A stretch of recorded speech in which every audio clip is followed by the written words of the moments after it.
Yo, Blayzd, Yo, what's good, Tone? Get in here. you trying to burn? You already late. You already know. I know, brother. Light that thing up. I'm with it. So welcome back, everybody. Tone and Blayzd, you trying to burn? Episode 6, part 3. Q&A, Tone and Blayzd. Going into my brain, talking about my journey to Cali and what brought me to this point. More like an interrogation at this point, but that's my man. Always cooking with the good questions. Right, how things were back then and how things are today. Right. So the experience that people are going through today is nothing like that.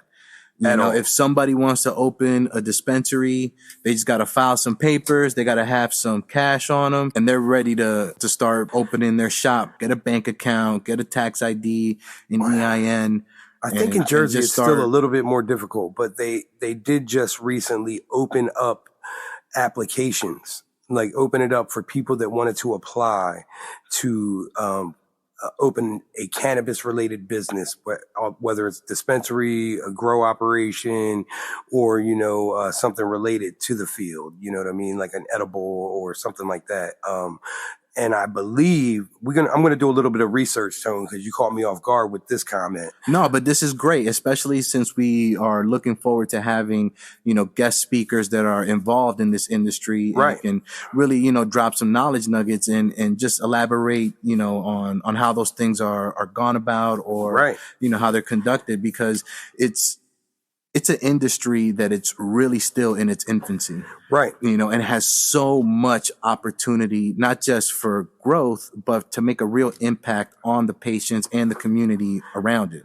Right. And when we really get back to what it really is, that this country, our forefathers, the founding forefathers of this country, cannabis, hemp plants was a major cash crop. There's letters from Thomas Jefferson to Adams talking about how good the hemp plants were this season. And, he was rolling up. Oh, what? I'm trying to burn with Thomas Jefferson and Adams. Yo, can you imagine the homie just in the 1700s just twisting up right there with his, what were they, his yard, were they using burning? real Man, corn paper? Like, what were they using, man? I would have been like, do you have a Bible? I'm just playing.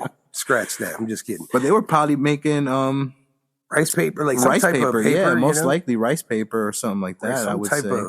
Parchment. I don't think they would have used like what do they Maybe use? they were using actual like tobacco their flags. leaves. A lot of their flags were made up out of hemp. They might have used hemp leaves, just like the hemp tobacco plant. Yeah, maybe like a cigar. Just rolled up cigar leaves. We'll look that up. We'll see. Right. That's some research we need to do, man. But like back to what we're saying about, the businesses opening up and the difference from, what it was at the beginning of the journey versus now. Certainly, I think now most states should do is allow these private grow operations to open up legally and allow whatever dispensaries that are in the area or that open up, allow them a licensing deal with that grow operation. So and that be way, their retailer. That way, the little guy who can't afford to, rent a facility or buy a facility and grow for a year before he can actually dispense, right? Mm-hmm. That's millions of dollars, man. Allows the little guy to be able to become a grower once, because there's a lot of dispensaries in the area that are willing to, buy the product if it's past whatever testing, whatever medical qualification. And I believe I have to do some more research, but I believe that's what the shift we're seeing right now in New Jersey, while we're seeing more grow operations pop up and while we're seeing more dispensaries pop up that aren't like Curaleaf or, one of those big chain, big money, super expensive. Ridiculously expensive. Right. I don't even go inside of those places because the prices are just absurd. And I'm like, all right, the plants are good. I can see why they're trying to justify the cost of it. They got to pay the overhead. They got to pay the bud tender. The bud tenders do an excellent job, with the way they present and everything, but it's still just bud, and if you sold that same bud to me at $55 versus $90, or $85 or even $75, I would buy that up all day. And I think that those customers like me would do the same thing. Similar to the way that you thought and Pat thought when you guys decided to make your price at even 45 across the board. Right. You knew that no matter what, you were still going to make a profit, but you were able to make an impact on the community where not only are you building a clientele, but you're building a residual clientele. Right. You know, people that support you, even people that were happy where they were going, because they see that it's not just about me or him or about us. It's about you guys, really, right? It's about like us right now. We're talking, and this only goes somewhere if it's about the listeners, right? That want to hear the journey, that want to burn with us, right? If we don't have that, if you don't take care, if you don't nurture that, what do you expect to gain, right? So when people saw that, man, it really, it changed things up, man. And then it kind of got wild for a little while. And so, you know, I had the honor of asking actually Henry Hill to his face. So I need you to tell me, like, I need to know how much of the movie was actually real and how much of it was movie bullshit. And he looked at me and said, 100% real. And that kind of scared me a little bit because he was a bad motherfucker in that movie. But New York back then was like that. 100%. So I was born in the Bronx. Oh. Right? And for like the first 7 years of my life, rest in peace, pun. Oh, man. We're not going to I don't even want to go into. We're not going to segue. We're not going to segue. But yeah, we'll save the hip-hop convo for another day. My neighborhood was literally just like one street. You know, one long street, because I'm a little kid, you know, so I'm not really going that far. But just in that one street, it was wild, bro. Right. It was crazy, man. I'm talking about gunshots all the time. Scary. You know, we would play with crack vials all over the floor. You know, our fun was going down to the basketball court that was a shattered basketball court. It wasn't even really a basketball court. It just had the arches, but with no hoops. Right. And all we would do is grab all of the mattresses from all the abandoned apartment buildings, bring them down there so we could do flips onto the mattresses. On dirty mattresses. On dirty ass mattresses, brother. That's wild, brother. That's how we played as little kids. And inside of those abandoned buildings is nothing but crackheads just in the enterprise over there, just, you know, taking off. Right. And we out here. The definition of a crack house, man. Absolutely. In the 90s, man, that was a wild experience, man. You know, and that's where, as a little kid, I grew up playing. Right. You know, that was the playground. And then, you know, when I moved to Miami and, you know, I burned for the first time and I got involved with the crazy crowds, you know, it just escalated from there. And it just felt natural to me because life was already rough and rugged from the beginning. You get calloused, man. Yep. You literally don't realize that shit is as bad as it is, man. You know, my journey away from, you know, the hood. Once I realized you know, one that, I grew up in the projects, right? But once I realized that, you know, I'm not from the projects, I just lived there, right? That was my parents' journey, right? Like, and that's fine, man. Everybody's allowed to have their struggle, right?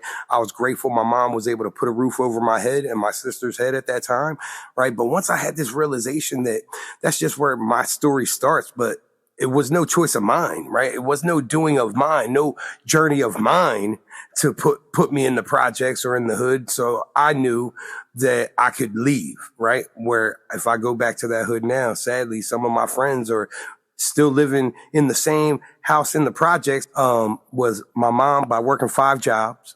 That's what she had to do. And so I was in the streets, man. Like, she wasn't there. My pop wasn't around at that time. So found myself getting with the wrong crowd, doing the wrong shit. And honestly, if I didn't have a brain, you know, in my head, I wouldn't be here right now, man. And my sister was real tough. Honestly, if it wasn't for them, you know, I wouldn't have saw the light. If it wasn't for, you know, like, me having just a brain and my sister stepping up and being that tough love that I needed. You know, I think we all needed some tough love at some point. That's what got me on back on the right track, man. And I felt like the world gave up, but not my big homie kept me straight. And now I realized, you know, that was all prior. You know, that's when I realized that I loved helping people.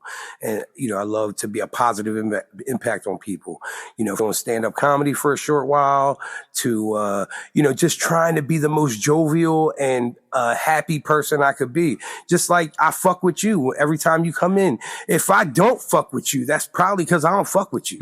You know what I mean? I love it. You sure you're not a rapper on the low? Listen, man. That was a dope verse right there. Listen, we could dig in the crates, freestyling was big back in the hood, but, those wheels are real rusty. But no, I'm not a hip hop artist, but I am a fan of hip hop and the artistry of it. You know what I mean? So I know you know what I mean, because absolutely we have these conversations. So that's it for me today. That's all I got. That's not all I got, Tone, but that's all I'm going to give out today, right? Nice. There's more on the journey of what brought Blayzd to this podcast, right? And what, sort of shaped me into this person. My life is like a movie, and in many ways, the movie is still rolling, even though it's much less like wild as it was when I was younger. I still feel the best is yet to come. And that's what I'm going to do and share with our listeners on a weekly basis. Every time we trying to burn. You trying to burn? I'm trying to burn, brother. Absolutely. And I want to thank you for taking the time to talk with me and talk to our listeners and just kind of share your insights on everything that happened during that time. Because it was a wild time. It was. So to bring back those memories, I really appreciate it. And I feel like I've learned a lot from your story, and I've enjoyed the journey that you've been on. Thanks, man. I appreciate that big time. It is good to take a little roll down memory lane and kind of dust off the crates. The people closest to me probably heard the story a million times, so it's been a while since I can really kind of open it up, but I haven't even really dove into it as much for our listeners as I will as time goes on. But that's sort of what this episode was about, man. Just kind of getting into what we're about and a little bit deeper, a little bit more below the surface. Not just, some voice on the internet or whatever, that there is a human being with a journey and a mission, a goal, grander goal that we still trying to figure out. I'm still gonna figure out. I'm still gonna crush. I'm still gonna achieve. And right now we're dragging each other right along, right? Yep. And that's what this episode was, just to kind of dig below the surface a little bit more and talk a little bit more about the person behind the ideas that that we're talking about and the topics we're talking about, and Tone's going to share his too. And then again, we got some big things happening. We got our socials going, we got our YouTube going. We're going to get we're going to start posting on our socials soon, but we're being a little bit strategic with it. So just be patient, right? Yes, just be patient with us. Keep reaching out to us. Keep sharing those stories. We appreciate everybody that, hit us up about 420 and talked about some of the stuff they, that they got while they were out shopping and special deals or whatever. Everybody that emails us, we love all of you. Thank you. Appreciate it. And one more thing, I definitely want to have a goal of having a nice big smoke out with our listeners. What do you think about that, man? Like a barbecue? Oh man, like a super barbecue. Right. Yep. With smoked meats and smoked herbs. Yeah, man. And some nice little concentrate dish. Like a charcuterie hash bar. Or a little hash bar. Oh, right. Yes. Serving up, I love it. Serving up one dab at a time, man. That'd be awesome. That's beautiful. I love that idea. Right. We got to put that on the goal list. That's definitely a goal, man. Once we get to a certain number of subscribers and spins, we're going to have to do some sort of social meet and greet. But that's in the future. But y'all can make that happen by helping us get this shit out there, right? So tell your stoner friends to just throw it on. Roll something up. They trying to burn, and we trying to burn. So let them know. If you trying to burn, put on you trying to burn. I want to shout out everyone that tapped in and was burned with us this episode. We look forward to seeing you on the next one. If you guys want to burn with us, the link is in the description. Hit us up. Give us your best stories, good and bad, cannabis culture. We want to hear your perspective. And don't forget, if you're trying to throw something on the cipher, hit up that Patreon. Thank you for tapping in. We love y'all. Peace.